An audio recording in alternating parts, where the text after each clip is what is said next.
Welcome to Your Daily Writing Habit, episode number 891. If you are writing a book or thinking about it, or maybe you've started writing a book but you need some help getting it done, you are in the right place. Good morning. Happy Friday, everyone. I'm your host, Christine Whitmarsh. If you're looking for me online, look for Christine Inc., like that stuff we write with. Each day, I'm sharing with you the writing habits I've learned over my 20 years as a ghostwriter, book coach, and author. I have found that three things in particular have a huge impact on your success as an author, and they can even turn a quote-unquote non-author into a published one. Those three things are writing fundamentals, productivity, and mindset habits. Here's today's quote.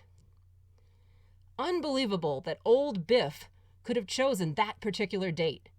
It could mean that that point in time inherently contains some sort of cosmic significance, almost as if it were the junction point for the entire space-time continuum.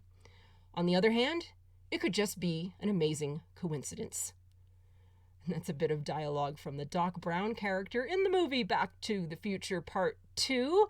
You know, in hard times, we often turn to comfort food, like the Back to the Future movies, whether actual food like macaroni and cheese, which is my favorite comfort food, or retro music, TV, movies that bring us back to better times and reassure us that everything will be okay. And that's why each Friday here on the show, we have Comfort Food Friday, where I bring up some element of what I consider to be comfort food, whether it's actual food or a book or a TV show, a pop culture element, movies, all the retro things. And hopefully I can make it actionable for you all, like I always aim to do here on the show. But if not, just consider it to be like kind of a mental bowl of macaroni and cheese for the soul, and just remind you that everything will be okay. So here's this week's Comfort Food Friday morsel. Per the quote of the day, lately on TV, it seems the Back to the Future movies have been running in a continuous loop.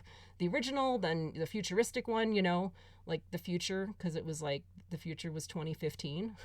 And finally, which is now the past, weirdly enough, and finally Back to the Future Part 3, the concluding one that took place in the Wild West. I even said to my husband, wow, this could have easily been a never-ending series like the Jason and Michael Myers movies at Halloween. Back to the Future Part 10, Marty hangs out with Mozart, but I suppose that would have gotten old after a while. Here's my point.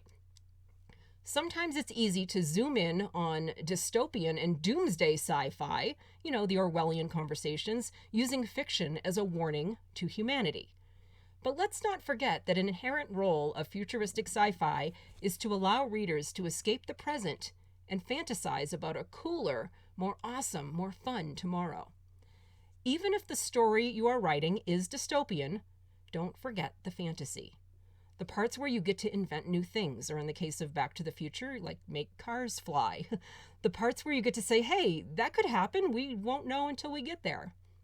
But in the meantime, you know, let's play pretend and dream up a cool future like sci-fi writers have done since the beginning of time.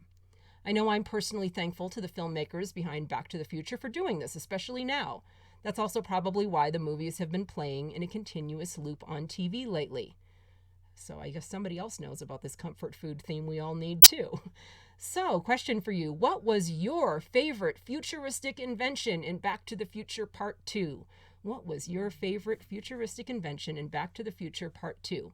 Please drop by my Inc. Authors group on Facebook and chime in, and let's have a chat about something fun for once, especially on Facebook these days, right?